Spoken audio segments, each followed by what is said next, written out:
Fique agora com o Filosofando no Botequim, argumento e apresentação do jornalista Avelino Ferreira.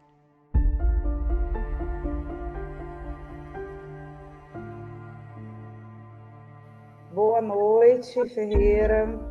Boa noite a quem já estiver chegando.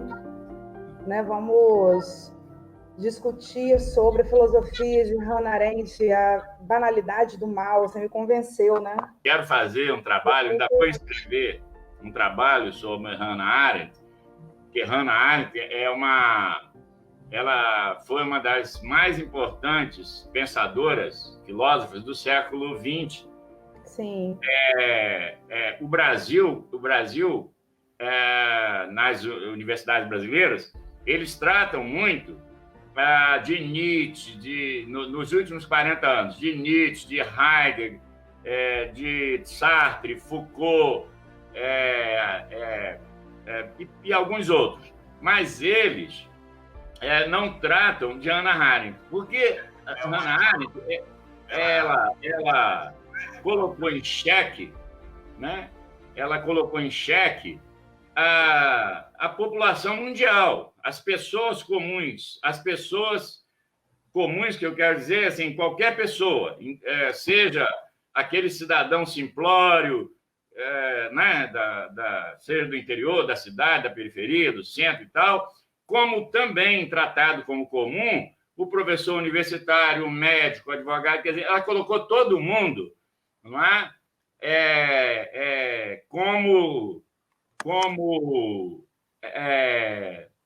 Como medíocre, como incapaz de pensar. Todo mundo não é o termo, porque quando você fala todo, né, você inclui todo é tudo, né? Não, ela colocou a maior parte da humanidade, não é? Em xeque quando ela escreve a banalidade do mal e também a condição humana. Quando ela lança essas duas obras, mas principalmente a banalidade do mal, ela foi rejeitada pelo próprio povo dela, o povo judeu, que ela é judia, ela foi vilipendiada, ela foi escrachada, ela foi... a imagem dela sofreu muito, né? Não só nos Estados Unidos, mas principalmente na Europa, não é? Por quê? Porque as pessoas entendiam, principalmente nós de uma sociedade religiosa, né? Principalmente o cristianismo no Ocidente, mas todas as religiões, de que o mal ele tem a cara do mal, né? O mal ele é monstruoso, né? O mal é como se fosse algo fora da gente, é como se fosse algo algo que não fosse inerente ao ser humano, não fosse inerente ao humano, né? Isso. Assim, algo como se fosse assim, uma doença. O fulano é um psicopata, um sociopata, né? Fulano como se tivesse uma índole má, né? Fulano é ruim e tal. Na verdade, poderia simplificar já que estamos numa sociedade cristã, assim, seria o capeta. O capeta é colocado como um cara de vermelho, de chifre, de rabo, né? Aquilo foi inventado para assustar as pessoas, né? Esse tipo de diabo e tal. Quando você... nos últimos 40 anos, começaram a colocar, 30 anos, né?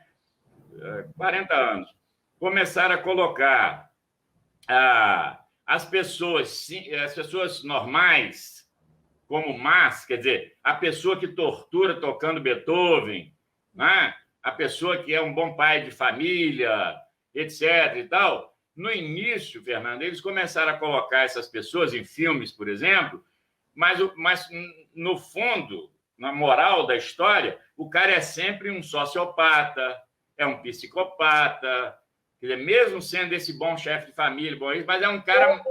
carrega algum tipo de patologia, né, nesse sentido. Isso. Olha, Neide Brasil já está por aqui. Neide, boa noite, querida, seja bem-vinda. Bem-vindo sempre, veja. Então, ela coloca, nós colocamos assim um mal com a cara de mal. Eu, quando era criança e jovenzinho, assim, né, pré-adolescente, eu assistia muito filme de faroeste, que era a moda da época, né, e tal. Muito filme de faroeste. E o mal, no filme de faroeste, o mocinho era sempre bonzinho, né? E o mal era, geralmente, assim, ou era aqueles índios que escalpelavam os brancos, coitadinhos, né, e tal, do oeste americano, uma visão extremamente eurocêntrica, né?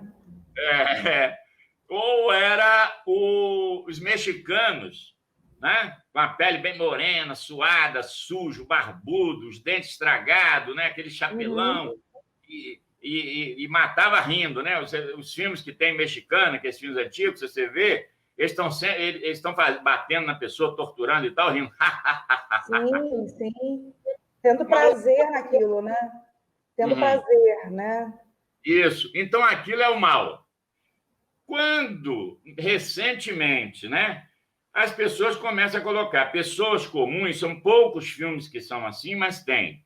Fora do narcisismo patológico, né, fora do sociopata, do psicopata, etc., né, vamos dizer, do bandido, né, que a gente tem na cabeça, né, no ideário, como bandido e tal, bem recentemente, nos últimos 20 anos, 30 anos, né, da abertura política para cá, no Brasil, no caso, começa a colocar, por exemplo, pessoas bem de vida, chefe de família, respeitado na sociedade, como é esse cara, esse senador agora do batom na cueca, né, do batom não, do dinheiro na cueca, dinheiro, né? O batom já está fora de moda. Tal, na presença dos policiais, negócio filmado, negócio horroroso, pavoroso e tal. E saber que esse cara tira o dinheiro, né, que vai para os índios, né, as comunidades indígenas de Roraima, e ele tira o dinheiro, quer dizer, ladrão, né, e tal. O próprio Senado não considera ele um bandido, é um bom sujeito, pai de família, amigo do presidente, pessoas legais, né? Deve ser realmente um bom pai, um bom cidadão, né? E tal. Esse cara pratica os maiores males, né? Esse é o mal. Então, quando ela coloca, né? A Hannah Arendt, ela coloca que sobre a banalidade do mal a partir de Eichmann, né? Eu vou explicar daqui a pouco. Ela atinge a humanidade de tal maneira que a humanidade, quer dizer, a academia, rejeita Hannah Arendt. Rejeita de tal maneira que ela teve, eu não sei se eu indiquei para você, que eu também não conhecia, não sabia que existia, eu conheço a obra dela, eu não conhecia o filme que fizeram sobre ela, né? Que eu pedi que você visse. No filme, mostra algumas cenas, mas ela sofreu muito mais do que aquilo. Quer dizer, ela foi rejeitada pelos amigos, ela já não tinha mais parentes, né? Ela tinha amigos, né? Foi rejeitada pelo povo quase todo de Israel, né? Que ela né? Que seria a pátria dela, no caso, a partir de 48, né? Quando foi criado o Estado de Israel.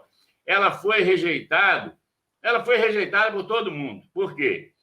Porque ela disse isso, ou seja, o mal está na pessoa comum. Né? Um Bolsonaro não atinge o poder, um Trump, um Hitler, um Mussolini, um Stalin, porque ele chegou lá e falou assim, agora eu quero o poder. Não, nada disso. O mal ele vai crescendo devagarzinho, ele vai fazendo parte da comunidade, etc. E você vai ou se omitindo, ou levando... E aí você chega a um mal maior. Quando chega o mal maior, esse mal maior é o ápice. Entende? Então, vamos começar, pelo menos já que a gente está gravando, eu vou falar um pouquinho. Tá bom, Neide? Você parece que é só a Neide que está assistindo. Queria que Péricles, lá dos Estados Unidos, né? Péricles, que Péricles Péric é excelente, né? Péric, você sabe, que ganhou aquele festival, ganhou notoriedade, inclusive, como cantor, a partir dali, né? Entrou meio tremendo do palco e tal, mas ele ganhou o festival com a música de Aloysio Balbi, né? Que é muito melhor do que a de Caetano Veloso, sobre o teatro, né?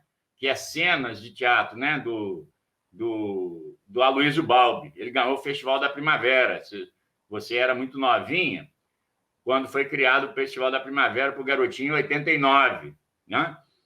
E eu acho que ele ganhou em 90, 92, até 90, foi de 89 a 92, né? Que era o Festival da Primavera. E parece que a música, inclusive, foi gravada em disco na época, né, em long play. E a Luísa ganhou, acho que ele ganhou o primeiro e segundo lugar, pra você ter uma ideia, né? A música muito bonita e muito bem interpretada por Périx. E Périx acabou indo para os Estados Unidos, ganhou festivais de dança, né, bailarina, aquela coisa toda e tal. Papai hoje mora nos Estados Unidos e a gente sempre se comunica. E eu não sei por causa de horário e tal, eu gostaria que ele estivesse assistindo, assim como o Carlos Alberto Júnior, que é campista, que é jornalista, que já trabalhou em 14 países da África, sabe? Mora hoje nos Estados Unidos, né? Casou com uma pessoa de Brasília e vem a Campos raramente, mas vem, morou em São Paulo. Eu, né, sou muito amigo dele, gosto muito dele, rapaz novo, mas excelente, jornalista. Tem um podcast também do roteirista excelente, entrevistando pessoas do mundo inteiro, né, sobre vários temas e tal. Assim, gostaria que estivesse assistindo além de Neide, né, e nossos amigos. Mas eu vou começar dizendo o seguinte, que Hannah Arendt, ela nasceu na Alemanha, em Hannover. Ela nasceu nesse mês, ela nasceu em outubro de 1906. Bom, morreu em Nova York. Vou falar que ela foi para Nova York, mas ela morre em Nova York no final do ano de 1975. Acho que foi em dezembro de 1975, quer dizer, já tem um tempinho, né? E morreu velha, mas hoje nós não diríamos que é tão velha assim. Morreu com 69 anos, tá certo? Ela era, Fernanda, Hannah Arendt era judia, mas ela não, jovem ainda, não praticava religião judaica. Ela era apenas judia, porque do povo judeu, que é por causa da diáspora, né?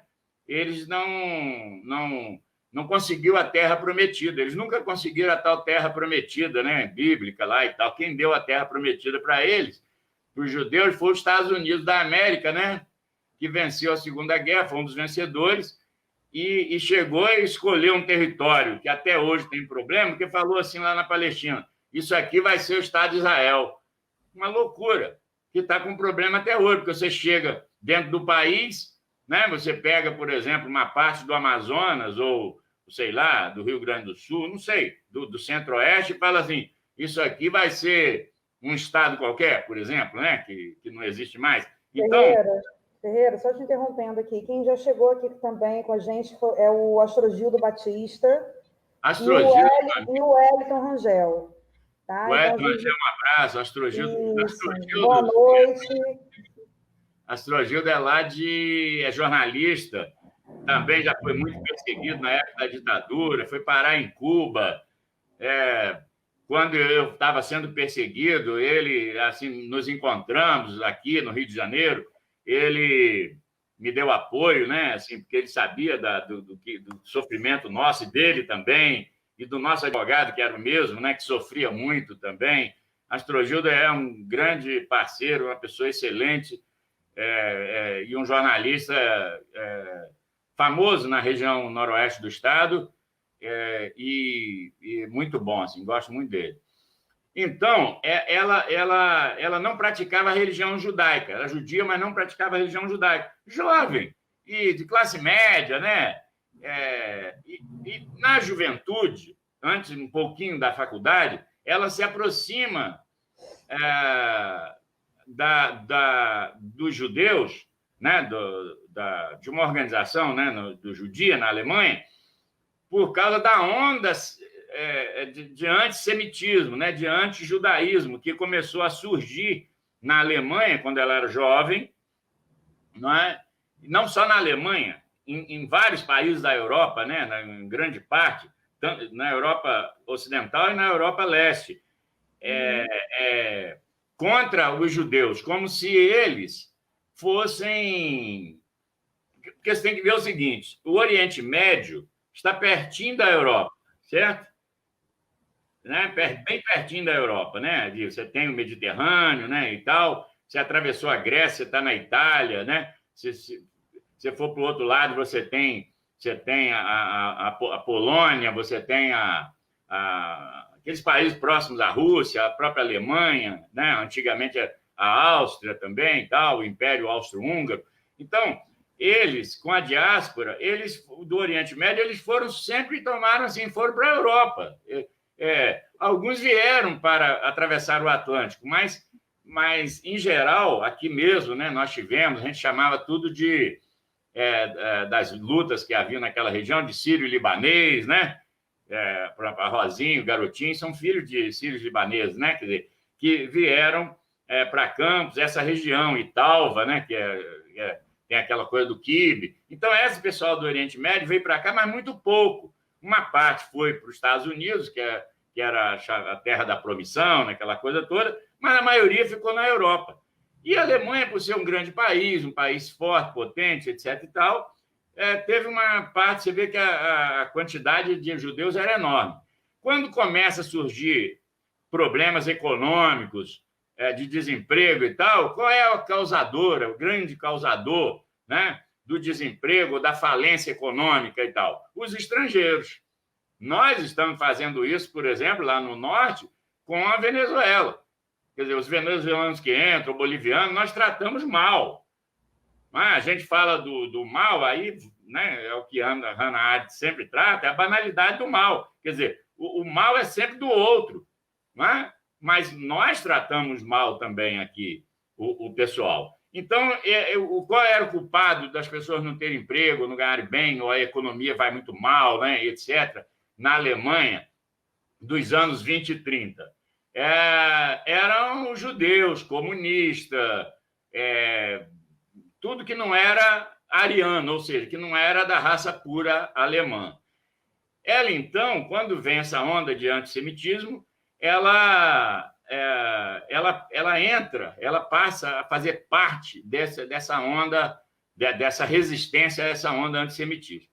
Uhum. O pai dela era engenheiro, né? O Paul Arendt, vivia como classe média, né? Seu pai, inclusive, o pai dela, era do Partido Social-Democrata, não, entende?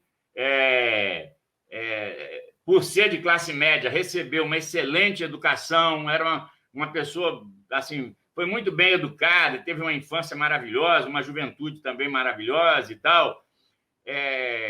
Quando ela fez 18 anos, ela entra na universidade, né? Ela faz o preparatório para fazer a universidade. Só que não tem aqui no Brasil, aqui em Campos, nós tínhamos os cursinhos pré-universitários, né? Você faz um cursinho para entrar, né? Ela estava fazendo esse preparatório, quer dizer, esse cursinho, né? Para entrar na universidade. Ela tem o primeiro lance da vida dela foi um boicote a um professor. Ela reuniu a turma, liderou a turma e fez um boicote a um professor lá. Não ficou muito bem explicado o motivo. O caso é que ela não concordava, né? Não se sabe se era uma questão porque ela era judia ou não e tal. Eu sei que a questão não foi com ela exatamente, foi com a turma. Ela conseguiu boicotar o professor. E aí, o que coube para ela? A expulsão. Expulsaram ela do curso, né? Aí ela estudou sozinha. Ela fez o preparatório para a universidade sozinha. Uhum. Então, em 1924, ela tinha 18 anos. Nasceu em 1906, né? Em 1924, ela passa na faculdade, ela entra na Universidade de Berlim e lá ela estuda e falava muito bem latim e grego, né? Quando você aprende, quando você é novo e tal, uma língua, você acaba não esquecendo, né? Ela aprendeu latim e grego, que já não eram chamados, não é bem uma língua morta, porque, né? Aliás, é uma língua morta, ela não é extinta, né? É diferente, né? Você usa... Há correntes da linguística, né, estudiosos que afirmam que o latim não é uma língua morta, né? Até porque é uma língua que origina das outras línguas, né? E é usada ainda em determinados meios, né? Mas há aquele grupo que defende que seja morta. Sim. Eu, particularmente, acho que não é uma língua morta. Não, né? Mas olha só, o que eles fazem, Fernando, na academia também, é diferente. Não se fala mais o grego antigo, não o grego que fala hoje na Grécia, o grego antigo. Assim como não se fala o latim, no sentido corrente. Então, mas pode anotar isso, eles diferenciam a língua morta de língua extinta. Não, né? Eu sei. Pois é, então, de todo jeito, é uma língua que não se fala, mas ela conseguiu estudar e gravar isso na mente muito bem. Muda de universidade e foi para a Universidade de Marburg. E lá, quem era professor? Um filósofo chamado Martin Heidegger, que ajudou ela a fazer as pesquisas, né, em filosofia, que ela se interessava e tal, orientou essa estudante nova, que era judia, e o outro era alemão, certo? O Heidegger. Bom, ela tem um caso com ele, um caso amoroso com ele. Na verdade, até depois, muito depois da guerra, depois que passou aquilo tudo e tal, eles até se encontraram. Eu acho que em Nova York, onde ela estava morando, ele foi lá, alguma coisa assim, eles se viram. Quer dizer, ele ainda gostava dela, quer dizer. Mas ela era judia e descobre, não é? Descobre porque quer. Na verdade, era muito claro a adesão de Martin Heidegger ao nazismo. Ao nazismo. Ele era nazista. Ele tem carta dele, que também ele só permitiu que publicasse depois da sua morte, foi publicado endereçada a Hitler, no sentido de... porque ele queria a ascensão ao poder, né? Ele chegou a ser reitor dessa universidade durante um ano. Só que os grupos que o derrubaram não tem nada a ver com Hitler, nem com nazismo e tal. Eram grupos de lutas universitárias que você sabe que existe aqui no IF, na UENF, nas universidades, na USP e tal. São brigas internas. Ele não ganhou a maioria, e ele acabou não sendo reitor, foi substituído por um outro lá. Aí ele ficou indignado, né? Mas, na verdade, nunca foi indignado com o nazismo, com Hitler. A solução final, que era o seguinte, o extermínio dos judeus, ele se calou, ele concordou. Um grande canalha, enquanto cidadão, independentemente de ser um grande pensador, tá certo? Ela se separa dele, né? Mas continuou no sentido de admirando a sua obra. Veja bem, ela conseguiu separar isso, quer dizer, a obra dele era muito importante, ele era um grande pensador, como eu considero até hoje também e tal, mas ela se separa e, quando escrevia sua tese de doutorado, já separado, escrevia sua tese de doutorado, lá na frente, ela fez um doutorado em Santo Agostinho, né? Ela até fez o conceito de amor em Santo Agostinho, né? Ela faz esse trabalho e o próprio Heidegger, olha só, mesmo rompido, aconselha ela, ou seja, ela era judia, né? Ele era antijudeu, mas não participava de lutas no sentido de matar ninguém, etc. mas gostava dela. Então, recomenda a Hannah Arendt que entrasse, transferisse para a Universidade de Heidelberg, uma outra universidade, Heidelberg. E para quê? Para que ela fosse orientada por Karl Jaspers, que é outro pensador, psicólogo, não é? Que foi amigo dela até o fim da vida dele. Ele morreu antes dela, morreu em 69. Mas o Karl Jaspers, é um grande pensador, veja bem, e que orientou-a, né? Uhum. E ele era da mesma corrente existencialista de Heidegger, né? Que começa, é claro, com aquele cristão, como é que chama? Kierkegaard, né? Começa com Kierkegaard, é um existencialista cristão, né? E tal, que é diferente do Heidegger, que não tinha religião nenhuma, e o do Sartre, que era ateu, né? Quer dizer, mas é da mesma linha. E também ela se baseia muito no conceito de vontade, de mal, em Kant, né? Ela vai buscar em Immanuel Kant, que é outro alemão, né? Ela vai se basear ali e faz um bom trabalho, não é? E de Jaspers, que Heidegger pegou também, ele era mais velho, já tinha um nome muito grande e tal, na parte da Europa, que criou esse termo chamado filosofia da existência, que é inclusive usado por todo mundo que eles chamam de existencialista, né? Na verdade, começou com filosofia da existência.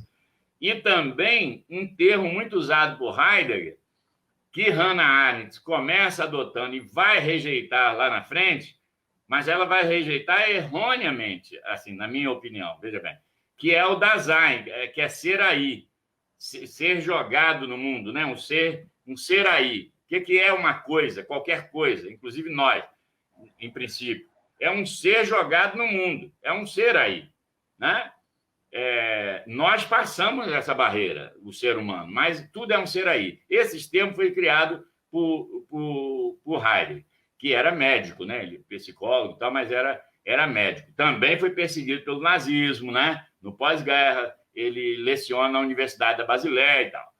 Em 1930, ela já tem aí 24 anos, né? Hannah Arendt casa-se com um professor de filosofia, Gunther Stern. Com a ascensão do nazismo, aí nós estamos aí em 32, 33, né? O casal, eles fogem para a França, né? Eles vão para a França, que é ali encostado, né? Foi presa por participar de uma organização sionista, né? Uma organização a favor dos judeus, que eu falei lá atrás, que ela entrou, né, na defesa do judaísmo, quando começou a perseguição aos judeus. Ela tinha sido presa e tal, eu sei que ela foi embora, foi para a França. Em 39, tudo antes da guerra, hein? Em 39, Hannah Arendt separa-se de Gunther e casa-se, em 40, né, com Heinrich Blücher. Eu não sei pronunciar essas palavras em inglês, eu não sei. Que era um historiador. E olha só, ele era adepto do anarquismo, era um anarquista. Veja bem, ela tinha um certo tom de conservadorismo, embora ela não fosse, a atividade dela, a ação dela não era conservadora, né? Mas ela tinha esse quê de conservador. Bom, também não cabe aqui analisar a pessoa, né? Mas só que a França, por isso que eu estou falando, as datas são importantes. A França ela é ocupada pelos nazistas. Ela está na França, fugindo do nazismo. A França é ocupada pelo nazismo. O que acontece? Ela é presa. Ela é presa, colocada num campo de prisioneiros. Alguns chamam de campo de concentração, mas, na verdade, na França não era assim como era na Alemanha, né? Um campo de concentração, como Auschwitz e tantos outros, né? É um campo de prisioneiro. E onde ela consegue, Fernanda, fugir desse campo de prisioneiros, né? E aí ela foge para onde? É a terra da promissão. Ela consegue um visto e vai para os Estados Unidos. Ela vai para os Estados Unidos, né? E ficou com esse visto durante muitos anos. E aí, quando perguntava para ela, né, o que ela achava dos Estados Unidos e tal, papai, ela também criticava, porque aí é que vem, inclusive, o próprio americano é contra ela, no sentido quando ela escreve lá na frente a banalidade do mal, porque ela acha que é uma sociedade muito mais aberta, obviamente, do que a alemã, não é? E etc., mas é uma sociedade altamente conservadora, né? E etc., tal, que ela encontra nos Estados Unidos. Então, ela não era judia, não era aceita pelos judeus, né? Não era francesa, então, né, foi presa lá pelos franceses que ficaram do lado do nazista, né, dos nazistas e tal. E com visto apenas, ela também não era cidadã americana. Então, ela começou escrevendo em jornais e revistas e tal, e dizia o seguinte: eu sou uma pátrida, quer dizer, eu não tenho pátria, né? Ela é uma sem pátria. Como se ela habitasse um não lugar, né? Dentro não lugar, o não lugar, dentro desse contexto identitário, né? Defendido por Homebaba, por Stuart Hall, né? Esse conceito de não lugar. Ela ficou sem isso, Aí, claro, quando cria o Estado de Israel, né, depois da guerra, ela chegou a ir lá visitar vários amigos, que aí todo mundo, os judeus, começou a ir para Israel, né, obviamente. Ela chegou a ir lá, mas ela não se considerava uma cidadã israelense, né? Nem era. Ela visitou lá. Em 1951, ela consegue a cidadania americana. Mas demorou tanto tempo, e do jeito que ela estava, etc., ela continuou dizendo que não tinha pátria, ou seja, a pátria dela era o mundo. Foi até mais interessante, porque ela é uma cidadã do mundo, né? Ela está provado hoje, bem depois da sua morte, que ela era uma cidadã do mundo. Então, ela continuou dizendo que era uma pátrida, mesmo quando ela recebeu o visto permanente ou a cidadania americana, né? Como ela começou a escrever em jornais, revistas e tal, ganhou muita notoriedade ao escrever um livro difícil, mas você que é historiador, um dia você vai ter que ler. Vai ter que ler, também é abuso da minha parte, né? Que é As Origens do Totalitarismo. Porque ela vai pegar historicamente aquilo que eu falei no início, como é que surge o totalitário, o tirânico, né? Por que surge o totalitarismo? Porque nós não usamos muito essas palavras aqui. Nós chamamos de autoritário, né? Um governo autoritário, etc., como se fosse uma coisa de uma autoridade exacerbada. Não, ela vai direto ao ponto. Ela escreveu As Origens do Totalitarismo. É um livro muito grosso, acho que é difícil, assim, mas ela ganhou muita fama com isso, certo? Isso, em 58, ela lança também um outro livro que eu acho até mais difícil do que As Origens do Totalitarismo, porque a origem do totalitarismo ela tem muito a ver com história. Então, fica mais fácil para nós, para você que é historiadora, para mim, né, e tal, fica mais fácil. Já a condição humana, ela coloca, embora tudo tenha uma certa historicidade, ela coloca um pensamento filosófico, né? Assim, então, é uma obra mais complicada. Pouco tempo depois, ela publica uma obra que nem é tão ganhou notoriedade e tal, Entre o Passado e o Futuro, e quando... Isso em 61, justamente, olha só, ela era professora universitária, né, nos Estados Unidos, etc., tal, respeitada, intelectual respeitada, aquela coisa. Nós temos que lembrar que várias pessoas perseguidas pelo nazismo foram para os Estados Unidos, né? Já citei em outros vídeos aqui vários deles, como Hockenheim, né? Adorno, né? Bom, e alguns outros. Então, tudo mais ou menos contemporâneo dela, né? E tal. Então, mas ela se preocupou muito mais com a questão política. Por que a questão política? Porque a preocupação de Hannah Arendt é o espaço público, é o espaço entre as pessoas, sabe? É o outro. Você não vive só, você vive com o outro. Então, há que ter dignidade e respeito ao espaço público. Essa é a grande preocupação de Hannah Arendt. Então, ela se coloca como uma... É claro que é uma filósofa, mas ela não gosta desse termo, não gostava desse termo. Ela é uma pensadora política. Isso não existe. Ou ela é uma socióloga ou é uma filósofa. Ela é uma filósofa, ela não é uma socióloga, nem é uma historiadora, né? Que é o caso de Foucault. Foucault faz história, mas é um pensador no sentido filosófico. Ele é um filósofo, né? E tal. Bom, só que em 61, aquela agência judaica, como é que chama? Tipo a CIA, a Interpol, o Mossad. O Mossad é a polícia secreta, a polícia a CIA de Israel, certo? Uhum.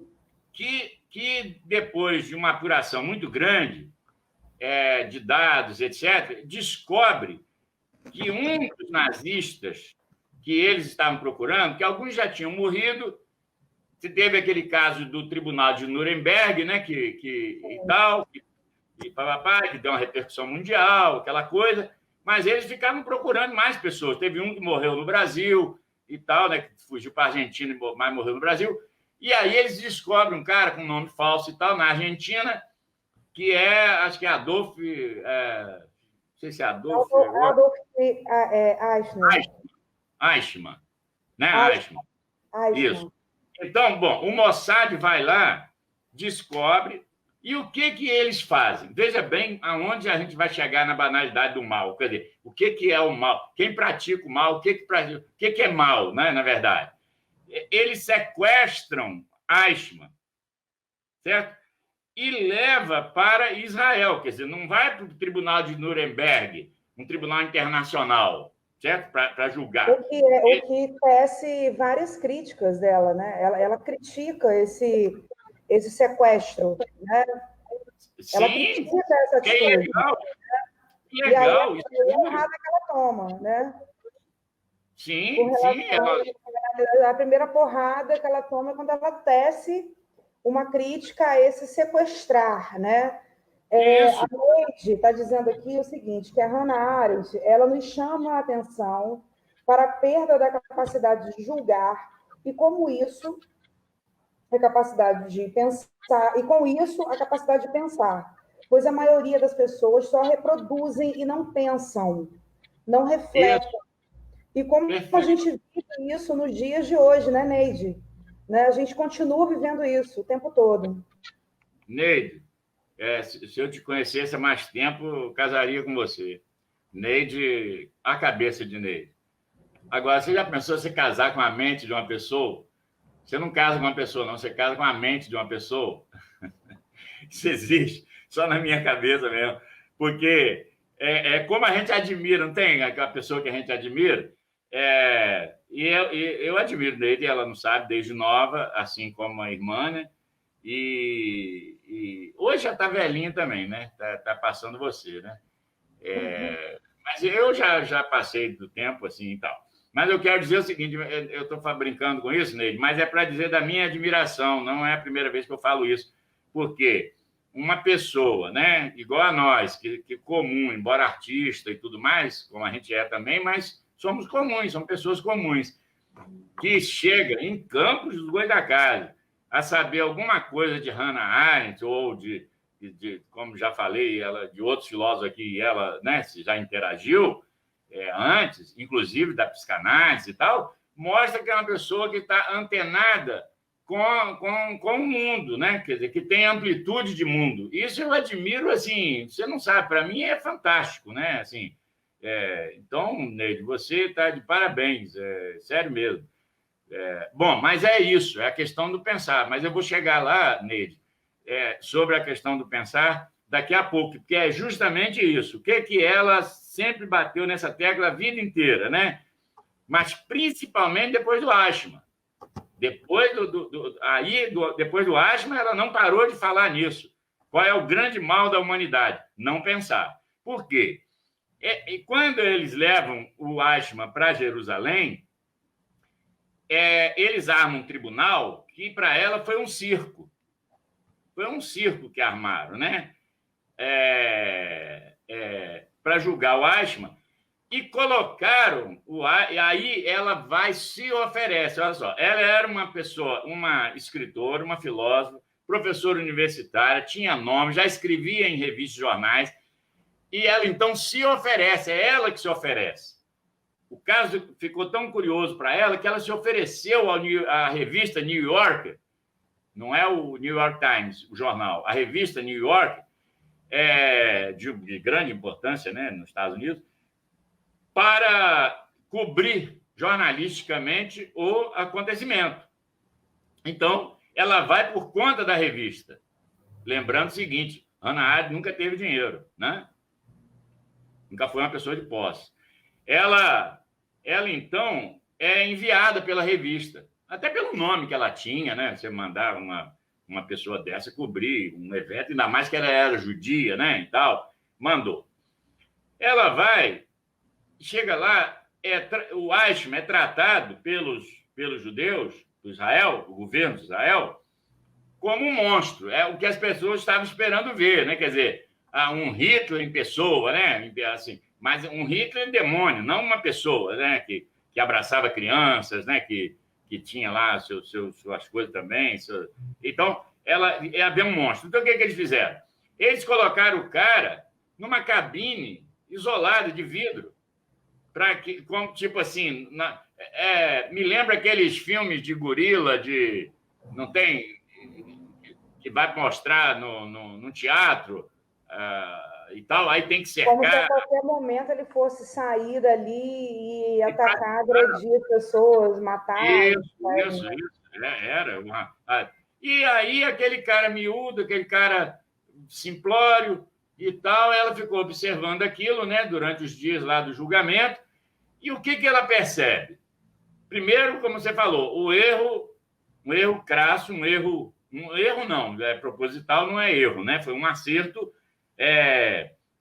de um mal terrível, que é você sequestrar uma pessoa de um outro país, certo? Sem autorização desse país, né?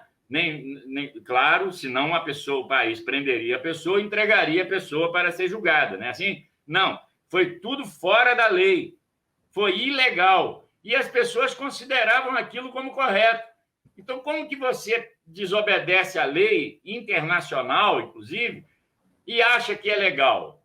Então, dá o que pensar. Veja bem, é por isso que Neide falou. Ela quer que as pessoas pensem, peraí, mas o ato foi mal. Mas é para um bem, mas não interessa. Foi um mal.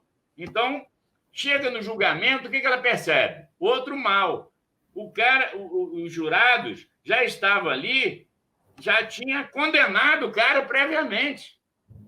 Só queria que ele confessasse. Veja bem, confessasse que ele tinha matado milhões de judeus, que as coisas todas. E viram um cara simples, um chefe de família, normal, simplório até, né? Que ela chamou de medíocre, né? Assim, medíocre no sentido de mediano mesmo, né? Assim, uma pessoa comum, qualquer um de nós, vamos dizer assim, né? Simples e tal, que estava, olha só, cumprindo ordens. Ele estava dentro da lei, ele sempre agiu dentro da lei, obedecendo ordens.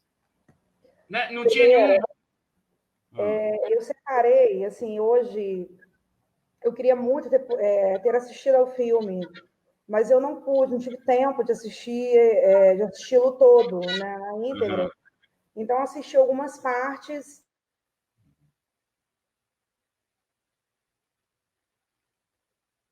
Fechou o seu canal. Oi. Voltou, Fábio. Voltou? Então, eu encontrei um artigo que eu peço perdão, mas eu acabei não anotando a referência desse artigo, depois eu passo ele para você, né, caso alguém se interesse, que a autora é uma tese de mestrado, né, que ela usa a banalidade do mal como tema, é uma pesquisadora, uma mulher, e ela diz o seguinte, eu achei bem interessante: o mal inegável extremo que organizou os atos de Eichmann não podia ser atribuído nem às suas convicções ideológicas sólidas, nem às suas motivações especificamente malignas. Ou seja, o cara, muito embora ele estivesse sendo julgado como esse monstro, né, enjaulado dentro de uma redoma, né, enclausurado dentro de uma redoma de vidro, como se ele fosse atacar as pessoas no primeiro olhar, né? Nada disso se confirma quando você se depara com a figura do cara. E aí eu fui um pouquinho além e eu consegui ter acesso ao livro que ela escreve depois, né, desse julgamento, que é o Eichmann em Jerusalém, um relato sobre a banalidade do mal. Isso. E aí ela, já no final do livro, né, antes dela chegar no pós-escrito, né, que é quando ela escreve justificando a sua posição diante do julgamento, diante de tudo que aconteceu, desde o sequestro, né, do Eichmann na Argentina, né, e a ida dele para Jerusalém e tal, e ela diz o seguinte, eu achei muito, muito bom. O problema com Eichmann era exatamente que muitos eram como ele, e muitos não eram nem pervertidos, nem sádicos, mas eram e ainda são terrível e assustadoramente normais. Normais, isso. Do ponto de vista de nossas instituições e de nossos padrões morais de julgamento, essa normalidade era muito mais apavorante do que todas as atrocidades juntas. Perfeito. Pois implicava que, como foi dito insistentemente em Nuremberg pelos acusados e seus advogados, que aí ela cita aqui, anteriormente uma série de julgamentos, né? Ela traz esses exemplos no livro, que foram realizados em Nuremberg. Esse era um tipo novo de criminoso, efetivamente hostis generis humani, que comete seus crimes em circunstâncias que tornam praticamente impossível para ele saber ou sentir que está agindo de modo errado. Então, eu acho que esse trecho condensa muito bem, né, o ponto de vista dela, aquilo que ela acredita, né? Porque as pessoas, como você falou, e ela diz isso claramente, as pessoas estavam para julgar um monstro, um cara que colocou, né, matou, perseguiu, torturou e matou judeus, né, implacavelmente nas câmaras de gás, etc. Tal. E não viu, e não era nada disso, né? E um erro terrível, uma maldade, né, terrível do governo de Israel, quando por que os demais foram julgados no Tribunal de Nuremberg, né? E esse cara vai ser julgado em Jerusalém, né? No povo que supostamente ele teria sacrificado, né? Sim, e Ferreira, um cara sem a menor expressividade. Sim, ele não tinha expressão política, por exemplo, como os outros líderes do Reich, né? Ele não tinha a mesma projeção, né, dos outros líderes. Se eu estiver falando alguma besteira, né, porque eu dei uma pesquisada, mas é lógico que você, Neide, sabem infinitamente mais. Né? Não, mas é isso.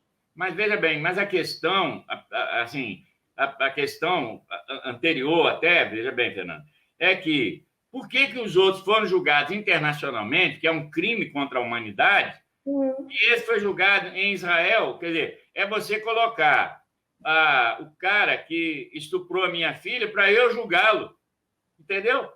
Eu vou matá-lo na primeira oportunidade, ele já está condenado. Não pode, é uma terceira pessoa que tem que julgar. Né? Mas não fizeram isso por quê? Porque ele foi sequestrado. Era ilegal. O ato é ilegal. Não teve essa coisa internacional, né? Como tem as polícias internacionais, elas agem em conjunto, né? Para prender um criminoso contra a humanidade e tal, cometeu crime contra a humanidade.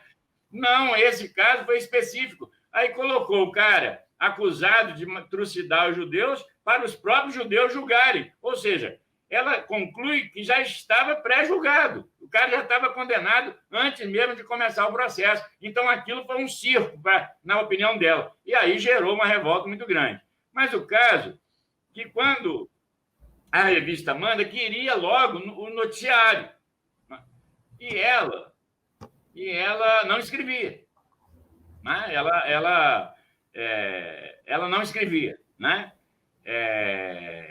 Demorou demais para escrever o tal artigo para a revista.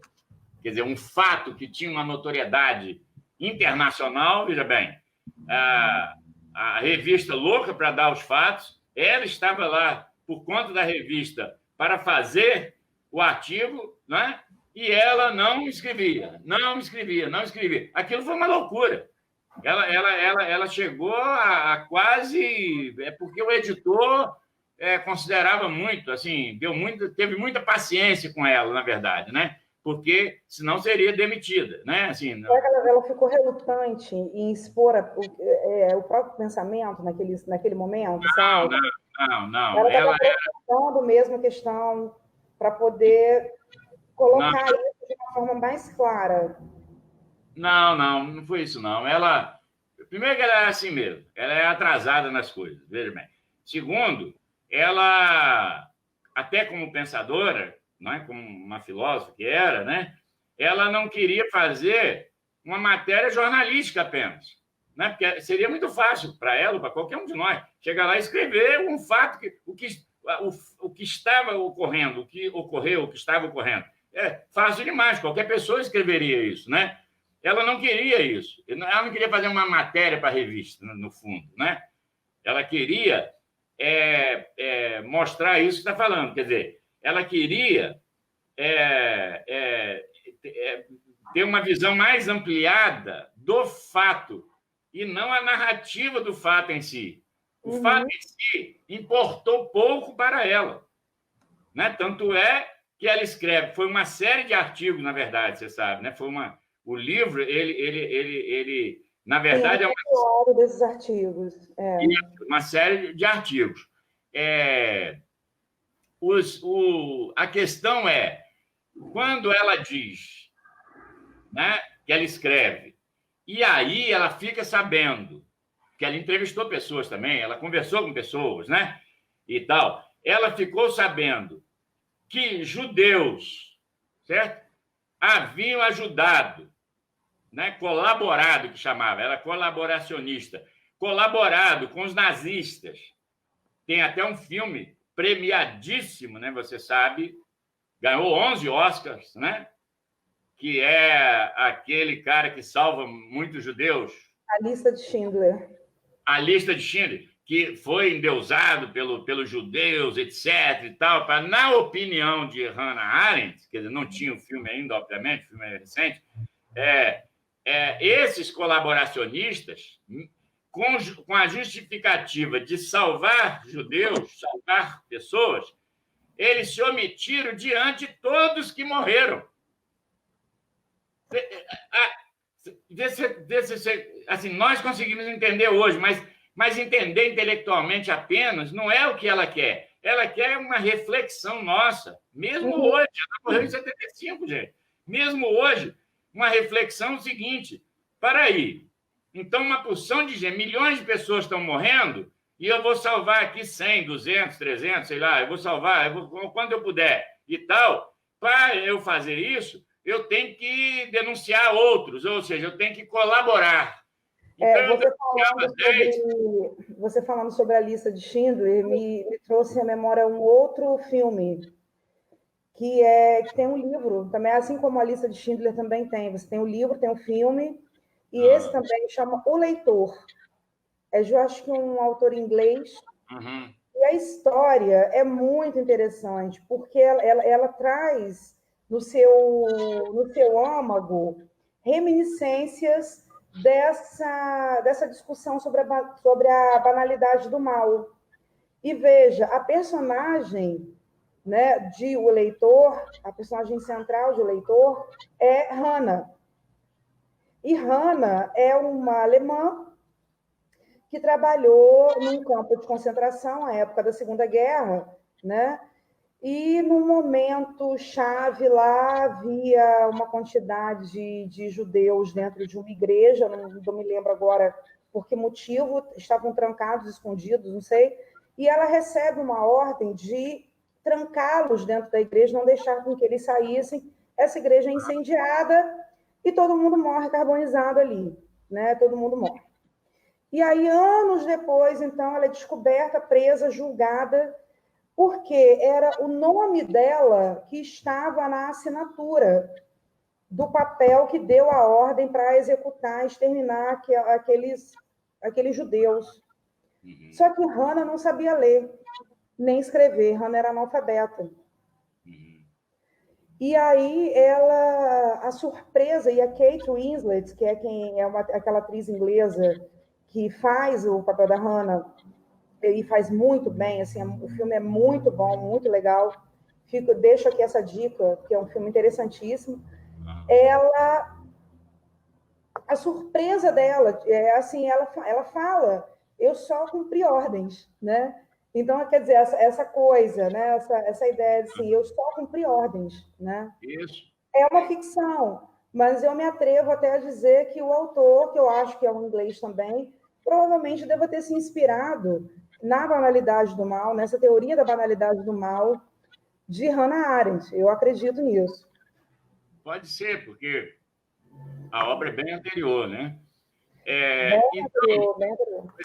Então, quer dizer, quando ela diz isso, ela escreve isso, que houve colaboração dos judeus para a morte de judeus, para salvar outros judeus, para ela é imperdoável, porque ela falou, ela escreveu, na verdade, e os que resistiram? Quer dizer, não há nenhum tipo de sentimento de culpa, de consciência, né? de que você praticou um mal, né? Em nome de um bem, seria, né? Em filosofia nós chamamos de consequencialismo, ou seja, não é? Se é para salvar 30, eu deixo matar 10. Né? Você viu o sofrimento, né?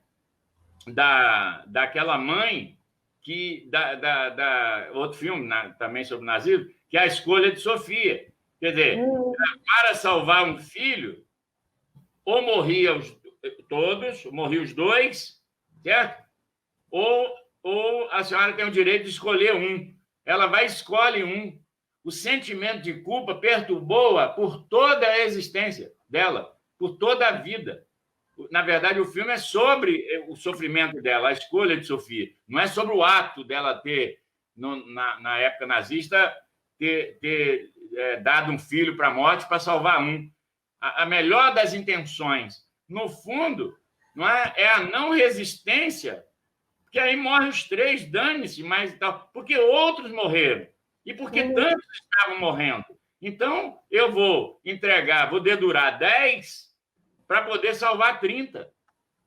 Né? Quer dizer, ela não perdoa esse colaboracionismo. Ela, para além do que Neide falou, no sentido do pensamento, ela tem uma coisa muito forte nela e na obra dela, mas principalmente era uma mulher libertária nesse sentido, né? Liberal, que os Estados Unidos chamam de liberal, né? Eu chamo de libertária, porque é uma questão da dignidade. Quer dizer, não é só pensar, é pensar e agir, né? É a crítica que eu faço, Fernanda.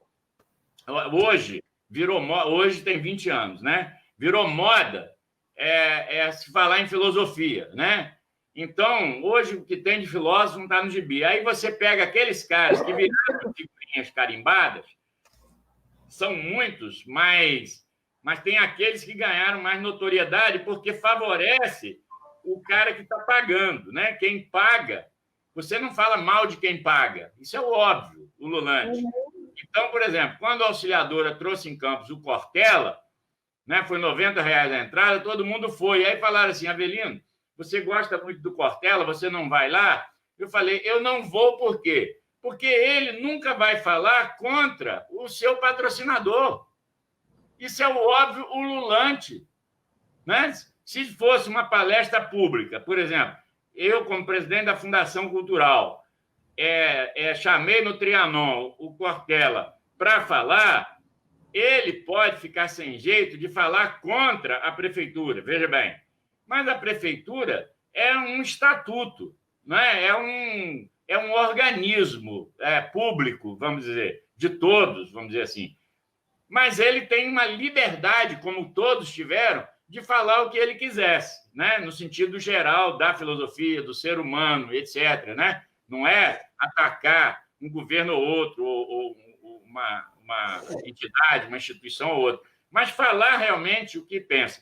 Então, eu não fui. Aí eu reparo o seguinte, Fernanda, que é o que Marx dizia no século XIX. Veja bem, até aqui, os filósofos trataram de compreender o mundo, não é? De buscar a compreensão do ser, da ontologia, compreender o mundo.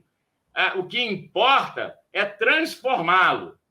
Certo? Essas são as palavras de Marx. Não foram exatamente essas, né? Mas o que ele quis dizer foi isso. Transformar o mundo. Hannah Arendt, ela lutava sempre na obra dela e na vida dela e tal, para a ação. Ela não chamava de transformar o mundo, mas para agir. A ação era importante, mais importante. Então, quer dizer, além do pensar, é uma questão de dignidade. A condição humana, para Hannah Arendt, compreende os seres condicionados com o que criam, né? Os homens, ou seja, tudo que utiliza para viver torna-se condição de sua existência. Ela separa, inclusive, labor, que nós temos labor como trabalho, né? Vou laborar, né? Labor. Ela separa o labor. O labor, para ela, são nossos índios, por exemplo, né? Nossos índios não conheciam trabalho. Eles trabalhavam, eles laboravam, né? Ou seja, eles usavam aquilo da natureza, dos plantios, da colheita e tal, para a subsistência. E isso para ela é labor. Trabalho é outra coisa. Trabalho é algo que você faz um produto, fabrica um produto, etc. e tal, para comércio e tal. Os índios não conheciam. Então, quando quiseram escravizá-los, não conseguiram, por quê? Né? E aí acabaram matando todo mundo, que é outro extermínio de milhões que não é colocado, porque os judeus, não só por ser recente, como por ser de um povo que tem história, que é antigo, etc., tem essa repercussão toda por causa da mídia, porque na época que exterminaram os índios não tinha isso, veja bem, mas mataram nas Américas milhões, não é isso? Muitos milhões de indígenas, né? Que eles chamavam de indígenas. Então, eles laboravam, eles não comercializavam. Então, eles não entendiam essa coisa de trabalho. Trabalhavam na hora que precisava, ou seja, laboravam na hora que precisava. Não precisava, não fazia, né? Quando vieram os caras já na fase de um capitalismo principiante, né? Vamos dizer, da modernidade, do mercantilismo, etc., eles queriam riqueza, não encontraram em princípio, né? Resolveram, então, assumir o país, né? As regiões, né? Dividiram lá em capitanias e tal. E passaram o seguinte, bom, tem que produzir. Aí quiseram colocar os caras, você vai trabalhar de sol a sol, vamos dizer assim, e tal.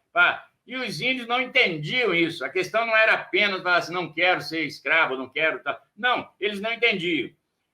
E se fosse mais na frente, Fernando, se fosse para pagar salário, no caso era escravidão, mas se não fosse, os índios também não compreenderiam. Falassem, não, eu vou te dar tanto em dinheiro para você trabalhar. Dinheiro para eles não importava. Não, ele não tinha esse comércio. Quer dizer, então, veja bem, então ela separa labor de trabalho, tá certo? Então, essa condição da existência, né, está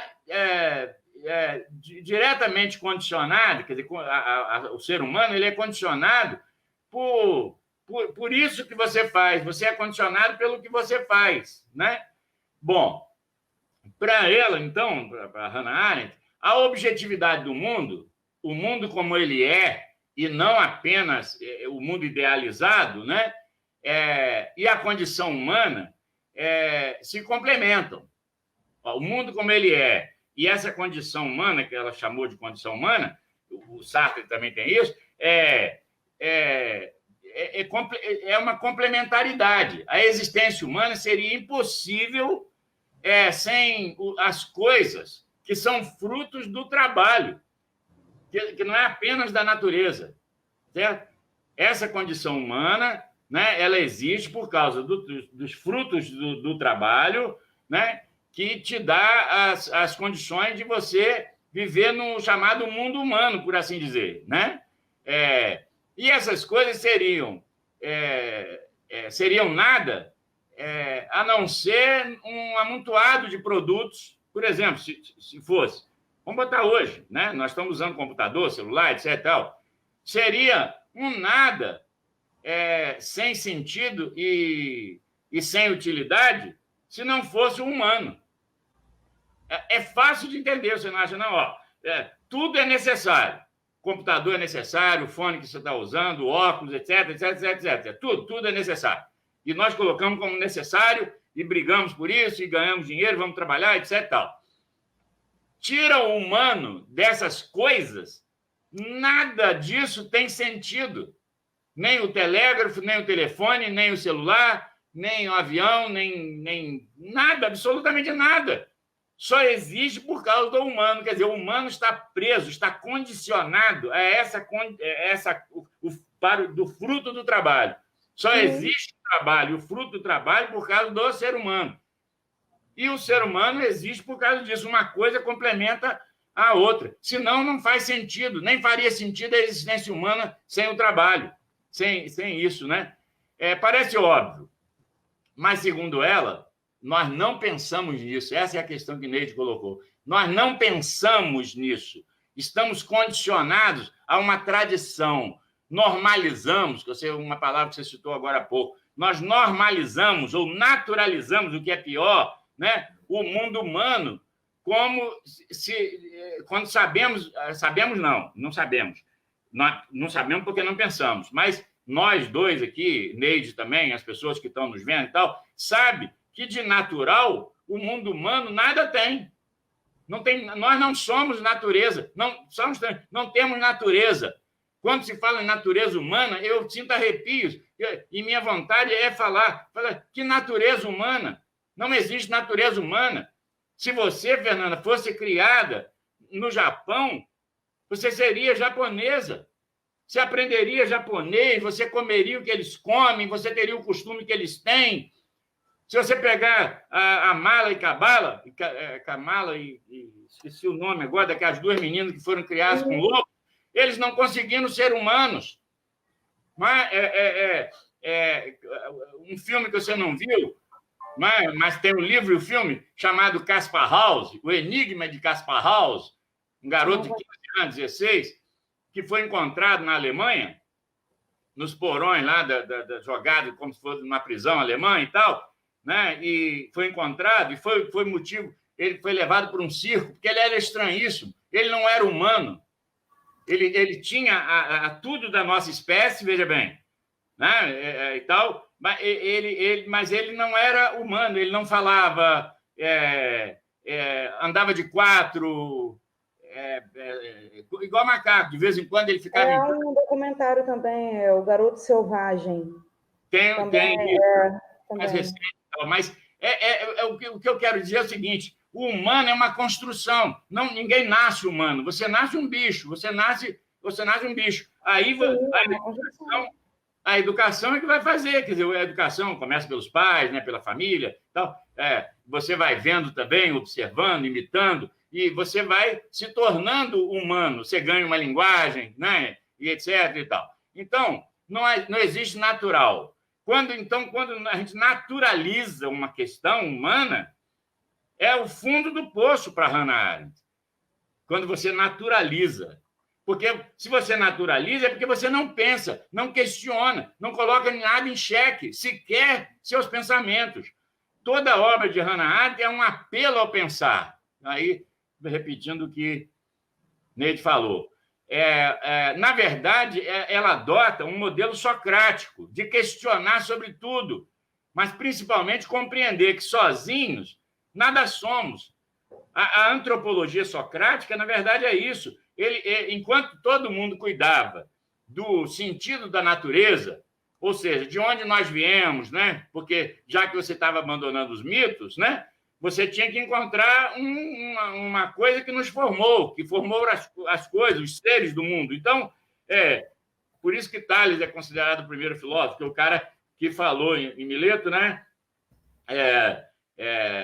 Tudo é água, né? Tudo é água.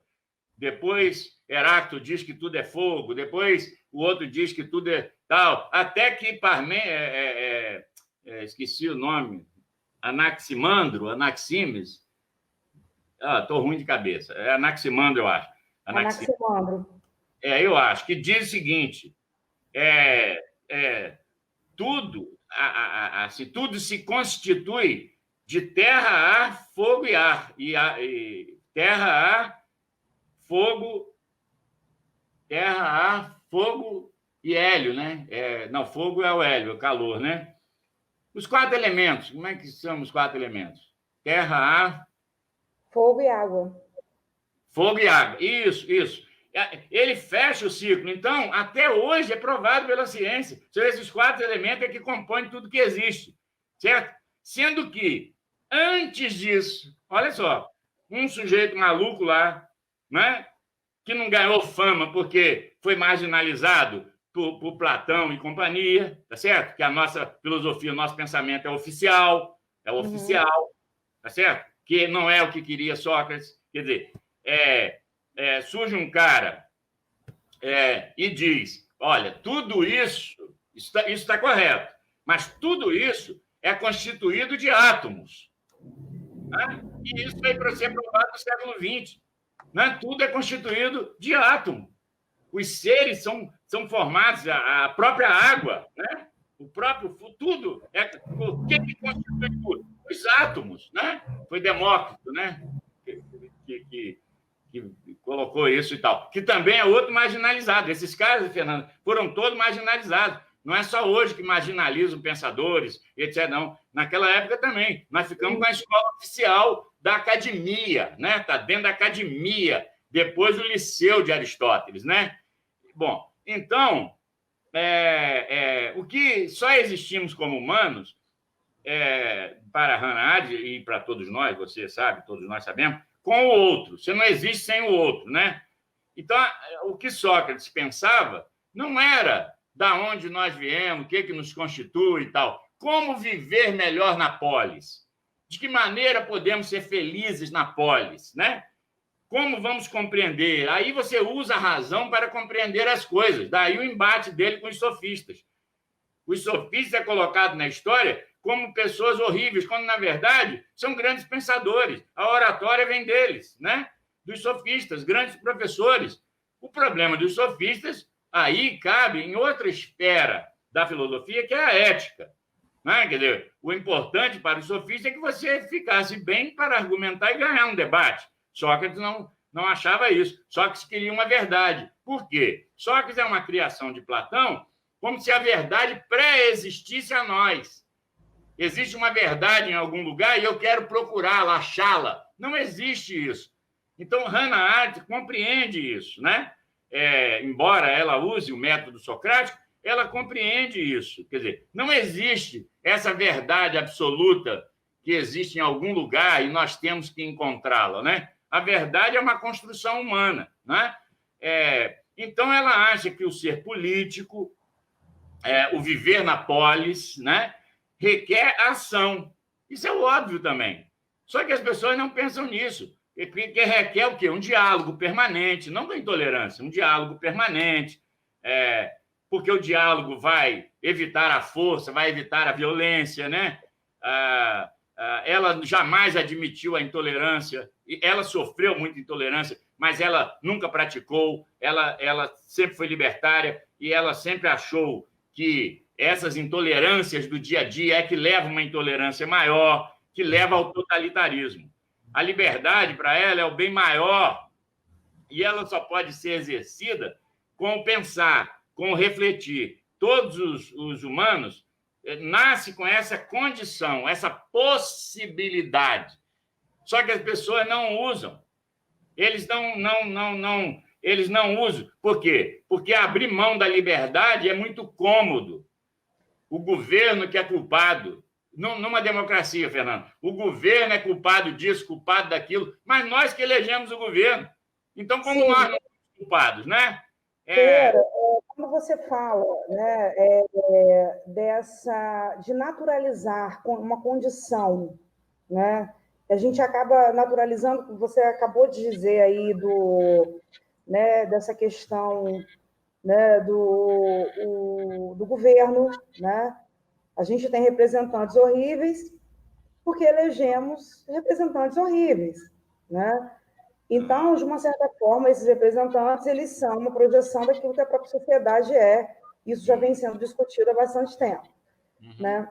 Com relação, né, a gente já está chegando aí a quase 1h20 juntos aqui falando, é o seguinte, quando ela fala da banalidade do mal, né, quando a Hannah fala da banalidade do mal, né, e aí eu tirei outra citação para poder fazer uma provocação, para poder a gente trazer esse conceito para a nossa atualidade diante do cenário que vivemos hoje, né?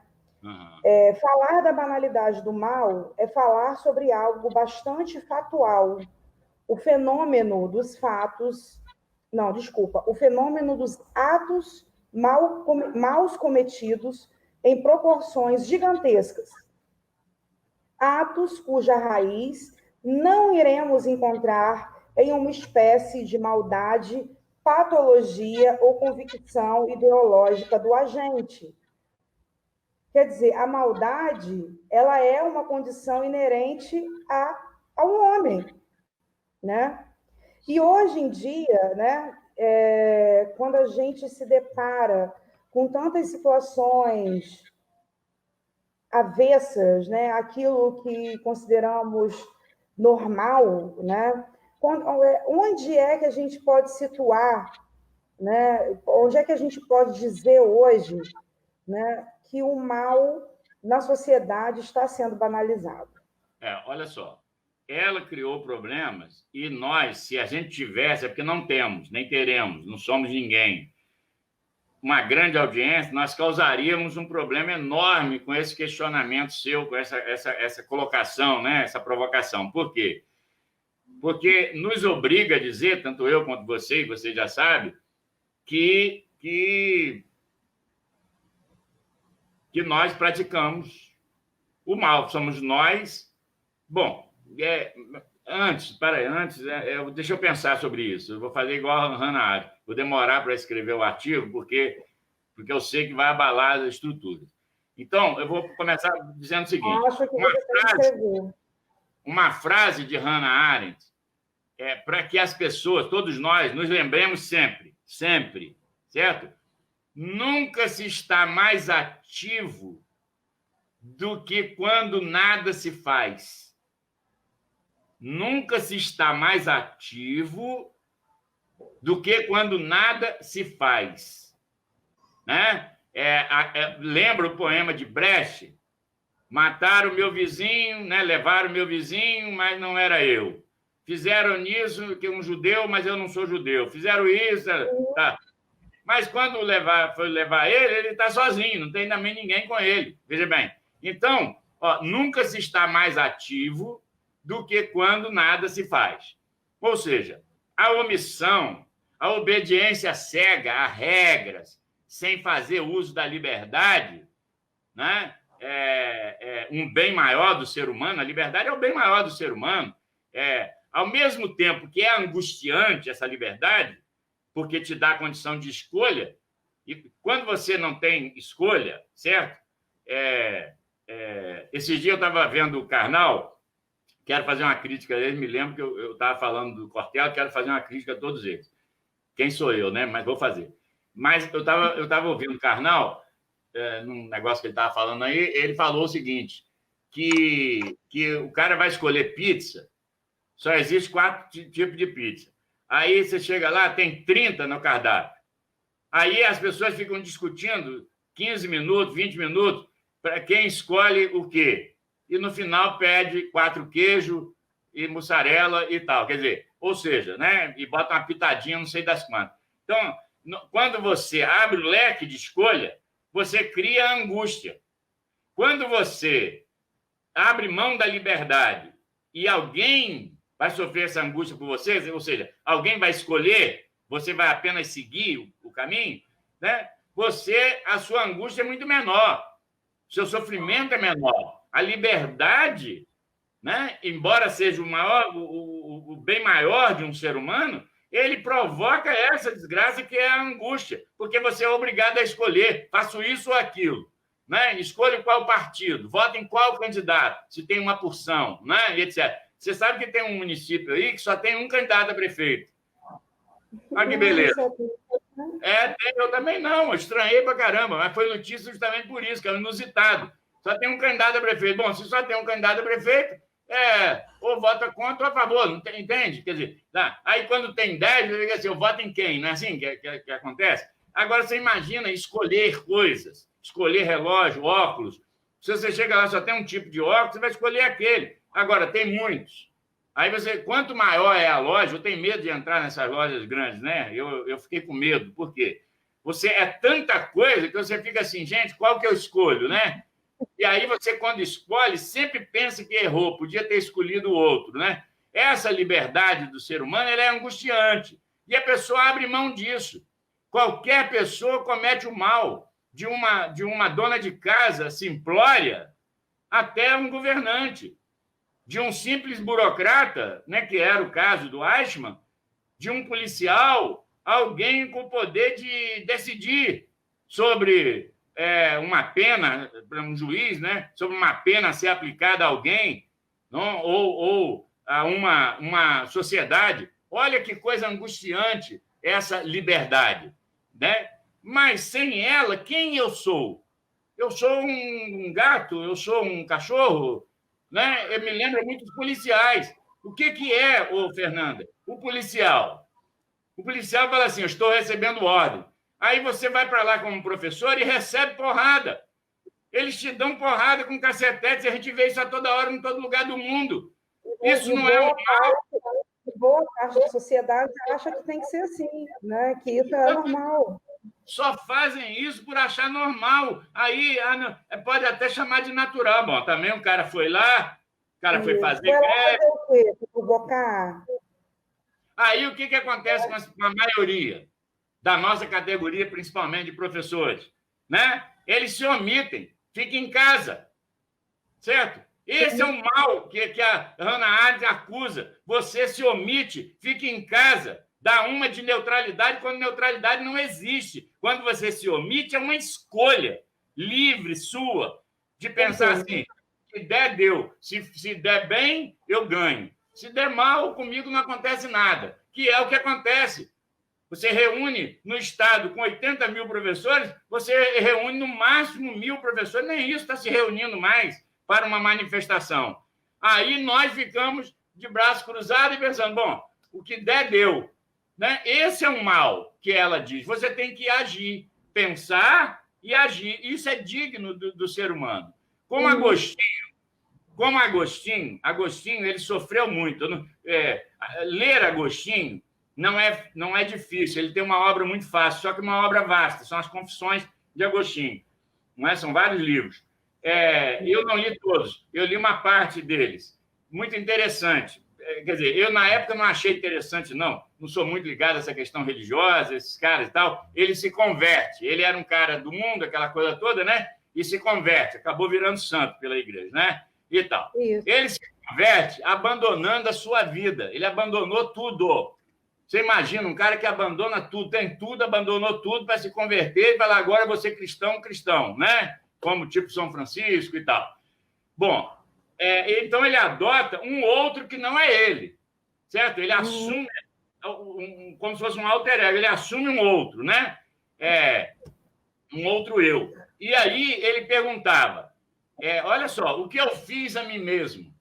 Essa foi a angústia de Agostinho o tempo inteiro. Você pega a obra dele e ela foi cavar em Agostinho, quando ela fez coisa de doutorado, justamente isso. E ela se prendeu a essa frase dele, o que eu fiz de mim mesmo, certo? Quer dizer, o que eu fiz de mim mesmo? Porque ele agora está num caminho querendo encontrar Deus, né? E ele não consegue explicar essa questão do livre-arbítrio, sabe como? E tal. Bom, mas se tem livre-arbítrio, como é que tem Deus? Se Deus, tem destino. Se é destino, não pode ter livre-arbítrio e tal. Nunca se resolveu essa questão dentro do cristianismo, você sabe disso, que parte de Agostinho, que foi o grande pensador, o primeiro pensador, depois foram outros, né? Mas ele foi o primeiro. Ela se pergunta, como Sócrates pergunta, né? E ela, quando pergunta, se pergunta e pergunta a outra, ela incomoda. E ela incomoda ao dizer que temos que fazer duas coisas para sermos cidadãos, pensar e agir, que é o que eu estou sempre falando aqui. Seu primeiro grande mestre, Heidegger, pensava, e ela, né, admira, assim como eu já falei para você, Fernando, eu admiro a obra, mas ele não agia em prol do outro. Ele, inclusive, diz assim, pensar é um ato solitário, pensar sozinho e tal. Quer dizer, nunca o outro está, como diferente de Sartre, que é existencialista, né? Que ia para a rua, que participou da resistência francesa, que participou das manifestações, até depois de velho, em 68, lá, junto com Combendit, nas manifestações de Paris de 68, né, e tal. Quer dizer, o Heidegger não. Ele só pensar para ela não importa, porque o espaço público é mais importante, né? Ao contrário, ele se omitia em grande parte, como faz as pessoas, né? Que aí você apoia o poder. Apoia o poder porque interessa, tem algum interesse por trás disso, né? Para Hannah Arendt, o mal é banal, é justamente o mal de cada dia, né? Que nós praticamos quando obedecemos ordens sem pensar. Então, quando o policial bate, aí fala assim, esse cara é maldoso, tudo bem, ele está praticando o mal, mas ele é maldoso no sentido de assim, é uma índole, né? Eu tenho tal. Não, ele aprendeu aquilo ali e ele obedece ordem. E no final ele diz, certo? Ele se coloca. A gente vê isso toda hora na televisão, gente. Eu estou cumprindo ordem. Ou seja, é igual cachorro. Eu digo que são cães adestrados, né? Quando fala assim, parte para cima, eles partem. Agora para, eles param, né? Agora recua, eles recuam. Quer dizer, esse cara não pensa.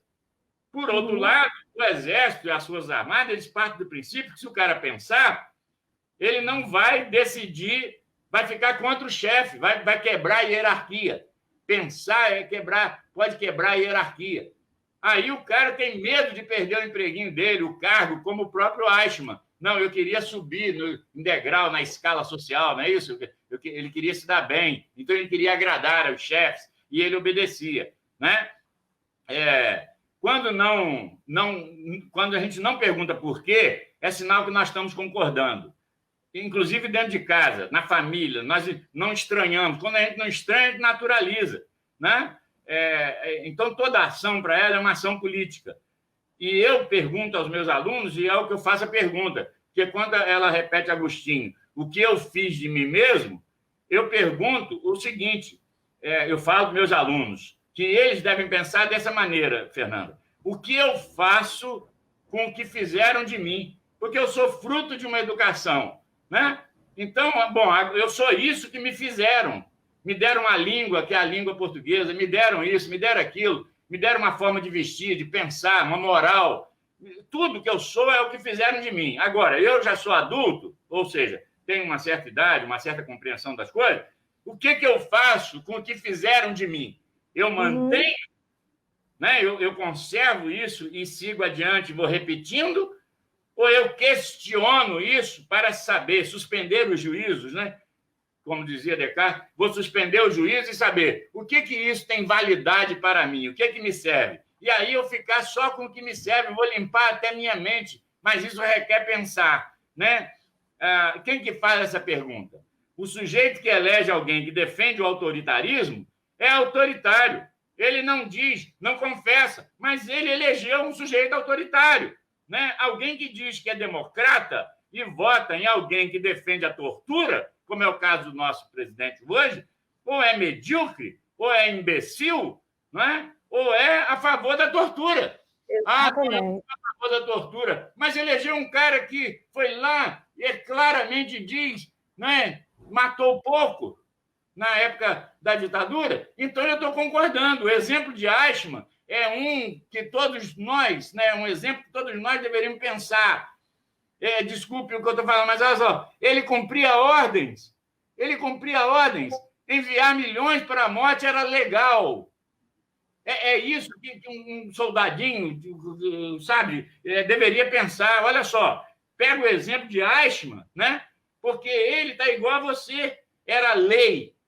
Então, se era lei, ele está dentro da lei. Se ele está dentro da lei, está correto. Como que alguém pode achar que legal é justo? Um dia eu levei a Aline com ele na escola, lá onde eu dou aula, e qual foi a discussão que eu tive com o terceiro ano, né, que tem uma compreensão um pouco melhor, né? Já todo mundo com 18 anos e tal, para dizer o seguinte, o que é justo, o que é legal é justo, e a Aline é advogado, então, e dá aula na Faculdade de Direito. E a pergunta, Fernanda, era essa, certo? Do tema. O tema era esse, né? O que é legal é justo? E foi uma excelente palestra que a Aline deu, não sei se os alunos compreenderam bem, mas assim, estou agindo dentro da lei. Se fulano foi preso, como eu fui, você sabe, você me defendeu, sua mãe se acorrentou lá nas grades do presídio, eu fui preso, bom, se foi preso, tem algum motivo? Tem. Quer dizer, bom, então vamos ver qual é o motivo, o porquê, né? Então, as pessoas não querem saber... É porque o pensamento não é aprofundado, é tudo muito... muito chulo, Ferreira, muito raso. Muito raso. A gente faz esse tipo de análise, de avaliação, mas o cara que está, o guarda, como você falou, né, o policial, né, qualquer outro representante, vamos dizer assim, da segurança, ele não vai pensar nisso. Ele não vai pensar isso. Não vai pensar. Até porque a maioria dessas pessoas nem pensa.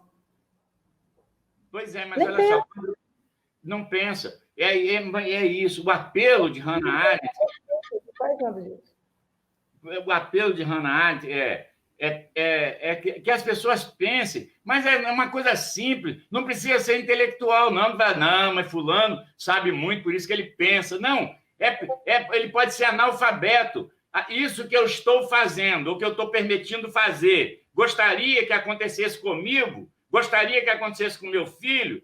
Como que eu deploro os pedófilos e eu sou amigo de um pedófilo? Entendeu? Eu sou contra. Você sabe que eu sou crítico dos advogados, porque, em geral, eles chegam lá e falam assim, se não fosse advogado, não existiria justiça. O problema, eu não vou discutir o mérito dessa questão, nem a questão do direito. Eu estou querendo dizer do exercício, né? E também não se considera mal. O cara vai lá, ele defende um cara correto, defende você, por exemplo, de um processo corretamente e defende, você fala, gente, a gente vê isso em filme, né? Poxa, o cara é bom, muito bom, o cara é excelente, sabe? E usou todos os argumentos, defendeu Fernanda no tribunal, salvou Fernanda de uma furada, etc. O cara é muito bom. Depois, você vê o cara defendendo um pedófilo, um bandido, um estuprador, do mesmo jeito, usando os melhores argumentos. E se ele é muito caro, ele tem acesso à magistratura e conversa lá, seu juiz, também o cara, coitado, foi aquele dia, mas ele não é assim e tal. Como é que um cara defende, como é que um advogado defende um criminoso contumaz? Todo mundo tem o direito de defesa. Para aí. E eu acho, ganhei a causa, ainda sai sorrindo de um tribunal que eu liberei um bandido declarado, não estou falando de acusado, provado, defendo um corrupto. Como que um cara que tem dinheiro na cueca não é preso? Ele tira uma licença do Senado, com apoio do Senado, e esses caras não estão praticando mal, não estão querendo, não é, um autoritarismo nesse E a país. sociedade não se levanta diante disso. A sociedade não se levanta, porque naturalizou isso. Isso está naturalizado. Pois é, mas Roraima elegeu o cara, e elegeu o filho do cara, e não é a primeira vez, e ele é amigo do presidente, e não sei quantos anos, quantas vezes foi deputado, etc. Quer dizer, não está lá porque quer, alguém elegeu, uma comunidade, maioria de uma comunidade o elegeu, não é? E ele era o quê? Um cidadão de bem, bom marido, bom pai, bom cidadão, né? Jamais matou alguém. São os mesmos argumentos de Eichmann. Jamais julgou alguém. Eichmann dizia, eu não tenho nada contra os judeus. Não é? Hannah Arendt também denunciou os judeus, já falei, né? E tal. Então, ela levou o pau por isso. Por quê? Porque será que essa pessoa não tem sentimento de culpa?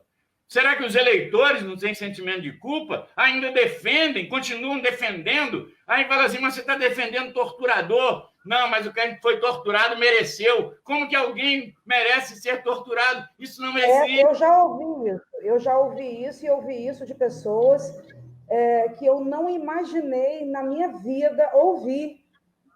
O relato da voz, né, com a voz de determinadas pessoas com relação à eleição do Bolsonaro e a todas as loucuras, a todas as atrocidades que esse cara diz e profere todos os dias. Né? Agora ele está criando uma guerrinha aí com a China de novo por causa da vacina. Pois é. Né? Cada dia é uma merda diferente. E aí, deixa eu só falar uns comentários aqui, né? Porque o pessoal está comentando e a gente já está caminhando para o nosso boa noite. É o seguinte, o Astrogildo, ele diz que o mal foi demonstrado na obra do Saramago, o Ensaio sobre a Cegueira. Né? Eu concordo, eu gosto muito dessa obra, eu acho que ela é uma metáfora brilhante da vida, da nossa vida contemporânea, né? E de todo o nosso fechar de olhos para tudo isso, né? Para o cara que estupra, né? E a gente naturaliza, para o cara que coloca dinheiro na cueca, a gente naturaliza, né? Para o cara que está cagando e andando, para os quase 160 mil mortos no país e a gente naturaliza, para o cara que defende tortura e a gente naturaliza, né? Nós estamos vivendo, né? naquela distopia. A sensação que eu tenho é que nós estamos dentro dessa distopia de Saramago, né? Quando ele traz à luz o Ensaio sobre a Cegueira, que, aliás, é um livro que eu acredito fundamental. Né? Sim. A gente acha que é isso mesmo, a maioria das pessoas não pensam, só reproduzem, não se dão trabalho de pensar, são reprodutores e de falácias, é por isso que a gente teve aí, né, uma eleição para presidente ganha em cima da divulgação, né, do espalhamento de todas essas fake news, né? A gente sabe que foi isso, né? A gente sabe, qualquer pessoa mais inteligente consegue entender que facada não foi facada, né? Que foi para fugir, e muitas outras coisas absurdas. Né? Nesses tempos de pandemia também, a gente está vendo coisas absurdas, correntes de WhatsApp falando as mais absurdas loucuras. Né? As pessoas estão demonstrando. E Neuzinha diz o seguinte, que o Bolsonaro diz que bandido bom é bandido morto. Mas de qual bandido, né? Para qual bandido é a pena de morte, né? Porque isso os filhos deles são bandidos. Isso aí, Neuzinha. A família deles é bandida e está todo mundo bem vivo, né? Isso. Eu pergunto, não se fala mais de Dilma, certo? Caçaram Dilma. Bom, mas qual foi o motivo mesmo? Ninguém sabe. Sabe como? Quer dizer, você tem que ter um motivo. Qual foi o motivo? Não sei mais. Aí acho que é um negócio de pedalada.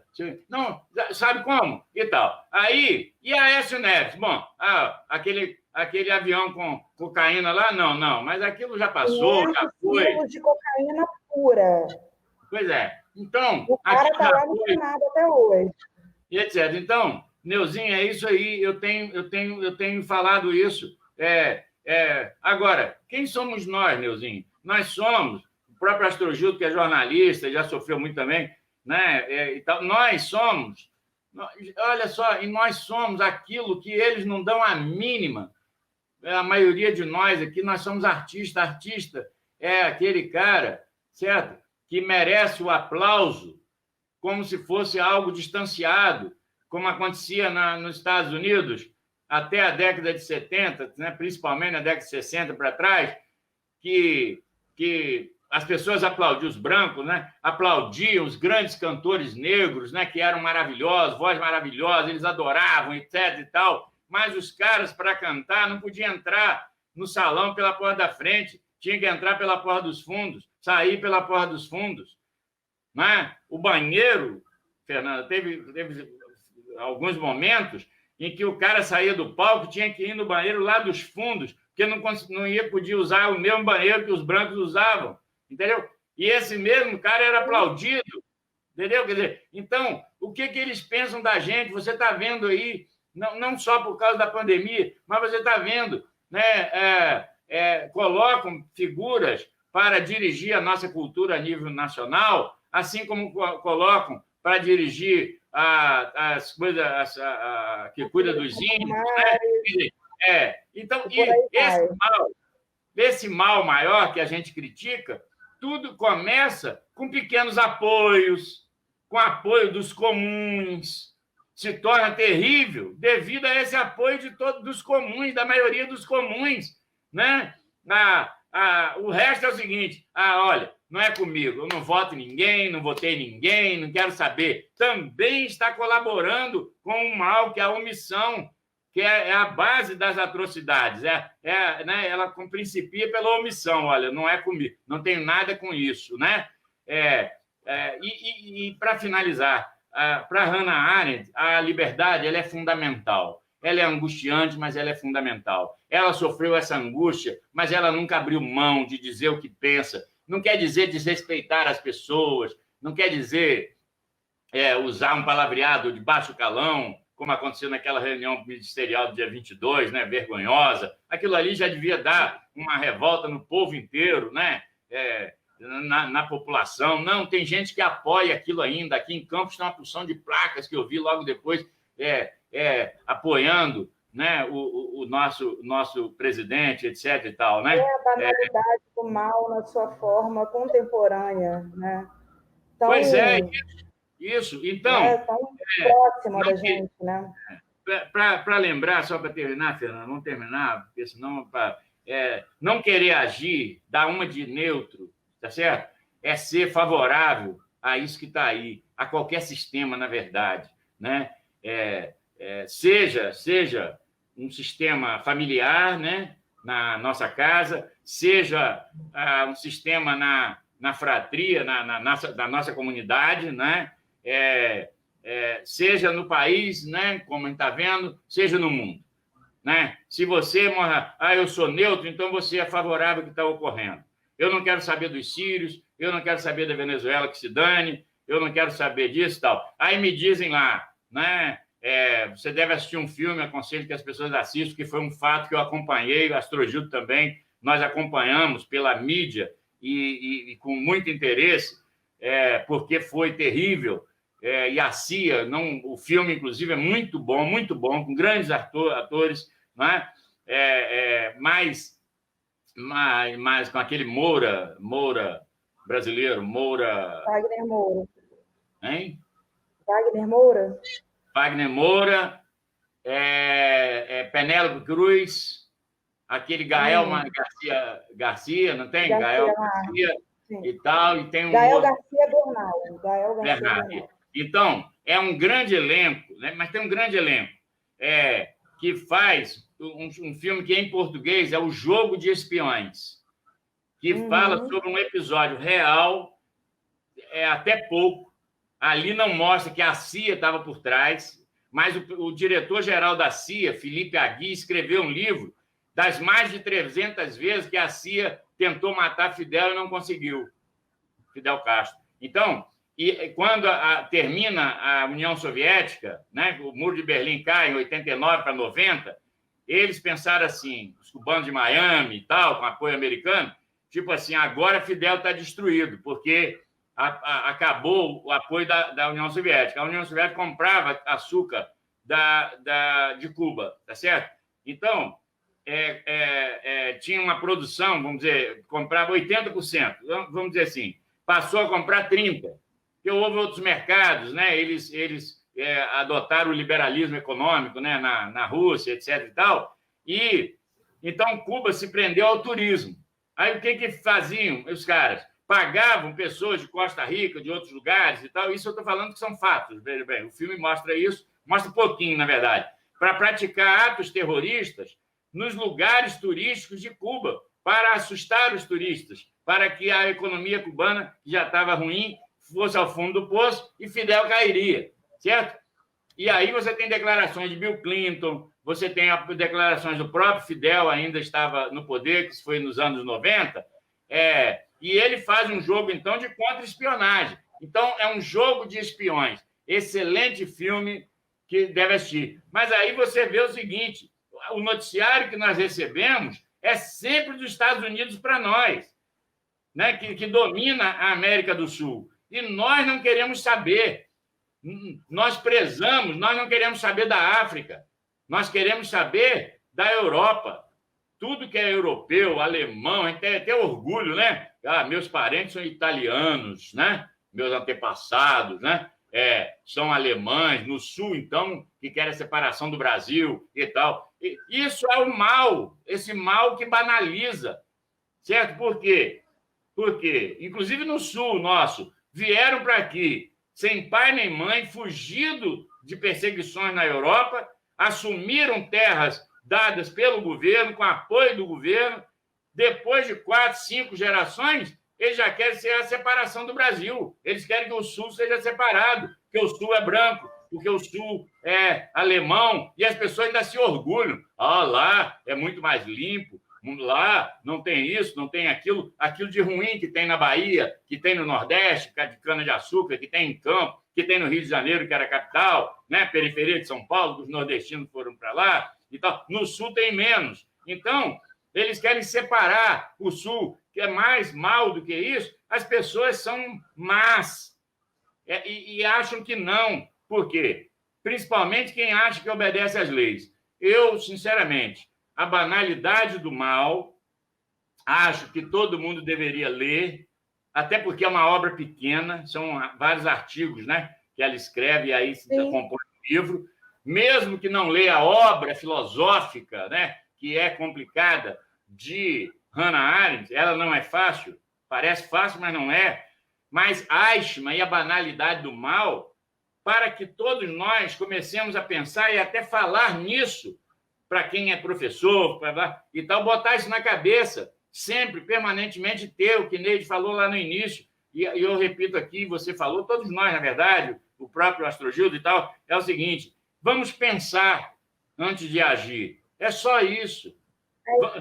Nós temos que agir, mas temos que pensar antes de agir. Estão nos dando uma ordem? Vamos pensar nessa ordem.